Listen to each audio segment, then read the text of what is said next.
পুরান ঢাকায় কি শুধু বিরিয়ানি পাওয়া যায়? এখন অনেক কিছুই পাওয়া যায়। আর এই র্যামেনের বোলগুলো কিন্তু আমরা অফার প্রাইসে খেতে এসেছি। কোথায় খেতে এসেছি এটা জানতে হলে কিন্তু পুরো ভিডিওটা দেখতে হবে, এবং আমার ভিডিওটা ভালো লেগে থাকলে প্লিজ প্লিজ লাইক, কমেন্ট এবং শেয়ার করতে ভুলবেন না।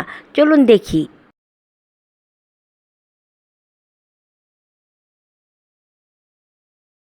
আসসালামু আলাইকুম এভরিওয়ান, ইয়ান্স কিচেনে আপনাদের স্বাগতম। আজ চলে আসলাম লালবাগ কেল্লার অপোজিটে ক্যাটেল ক্যাফে রেস্টুরেন্টে।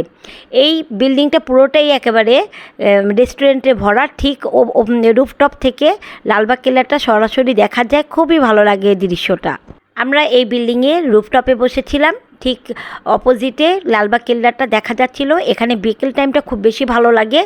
এর আগে আমি বিকেল টাইমে এসেছিলাম, তাই কেল্লার দৃশ্যটা খুবই ভালো লেগেছিল। আজকে সময় মতো আসতে পারিনি বলে একটু রাত হয়ে গিয়েছিল। বোনদের সাথে এসেছিলাম, খুবই ভালো লেগেছে। আর আজকে একটা সারপ্রাইজ ছিল, সেটা আমার বোনকে একেবারে সারপ্রাইজ গিফট আজকে আমরা এখানে দিয়েছি। একটু অর্ডার করো। এটা কি খাবার? এটা আমাদের জন্য আছে, আঙ্কেল আছে, ভাই আছে, কিন্তু মামুদি আপু বললে এটা তাদের মেনু কার্ড। এখানে buy one get one free ছিল। যে কোনো দুটো আপনি নিতে পারেন এখান থেকে চয়েস করে, 550 করে। আর অর্ডারটা এখানে দিয়েই আমরাও উপরে চলে গিয়েছিলাম, আবার রুফটপে। কিন্তু অর্ডারটা আমাদের পেতে অনেক সময় লেগেছে। এর মাঝখানে একটা খেলা হয়ে গিয়েছে, দেখুন। না না না, চিটিং না, চিটিং না। আরে আমি তো পারবো না। আরে ওই যে আপনি আপনি আপনি পারবি। হাত ইউজ করতেছে। আল্লাহ আল্লাহ আল্লাহ আল্লাহ আল্লাহ।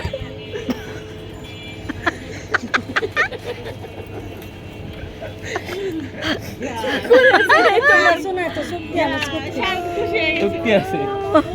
খাবারটা প্রায় 1 ঘন্টা পর চলে আসছে, কারণ আমরা অনেকক্ষণ ওয়েট করছিলাম খাবারের জন্য। খাবারটা আসতে একটু বেশিও লেট হয়ে গিয়েছে, কারণ এগুলো অফার প্রাইজের তো একটু এটার উপরেই রাশ থাকে। সবগুলো খাবারই আমাদের কাছে আলহামদুলিল্লাহ ভালোই লেগেছে, কারণ একটু ডিফারেন্ট ফ্লেভার ছিল। আর এই রামেনের ক্রিমিগুলোও খুব ঠিক ছিল। আমাদের কাছে খুবই ভালো লেগেছে তাদের খাবারগুলো। অফার প্রাইসে তাদের রিজনেবল প্রাইসটাই ছিল। সবগুলো খাবারই তাদের খুবই ইয়ামি ছিল, এবং তাদের স্প্যাগেটিটা সবচেয়ে বেশি আমার কাছে ভালো লেগেছে, এবং ডাম্পলিংটাও তাদের খুবই ভালো লেগেছে। আর আমি নিচে থেকে শর্মা হাউস থেকে শর্মাও খেয়েছিলাম, কিন্তু ওইটার ফুটেজটা আর নেওয়া হয় নাই।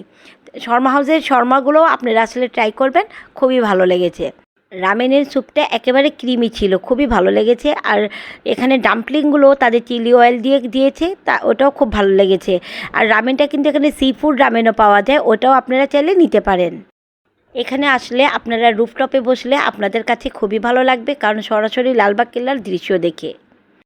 আর আজকে বড় বোনের বার্থডে ছিল, তাই বোনকে সারপ্রাইজ দিলাম। কেকটা আমি বানাতে পারিনি, কারণ স্বল্প সমতার কারণে আমি আজকে কেকটা বানাতে আর পারিনি।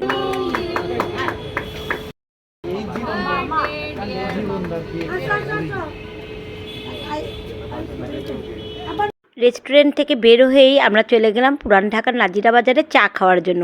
কিন্তু নাজিরা বাজারে আসার পর আমাদের আর চা খাওয়ার ইচ্ছা হয়নি, ফালুদাটা খেতে ইচ্ছে করছিল। এই দোকানের ফালুদাটা আমাদের কাছে সবার কাছে খুবই ভালো লাগে, কারণ খুবই রিজনেবল প্রাইসে মাত্র 150 টাকায় এত ইয়াম্মি ফালুদা পাওয়া যায়। খুবই মজা, আপনারা আসলেও এখানে এটা ট্রাই করে দেখবেন। ফালুদাটা খুবই অসাধারণ ছিল। আমার ভিডিওটি ভালো লেগে থাকলে প্লিজ প্লিজ লাইক, কমেন্ট এবং শেয়ার করতে ভুলবেন না। যারা এখনও আমার ফেসবুক পেজটিকে ফলো করেননি, আমার ইউটিউব চ্যানেলটিকে সাবস্ক্রাইব করেননি, তারা চটজলদি করে ফেলুন। আজ এই পর্যন্তই, আবার দেখা হবে নেক্সট কোনো ব্লগে। আল্লাহ হাফেজ।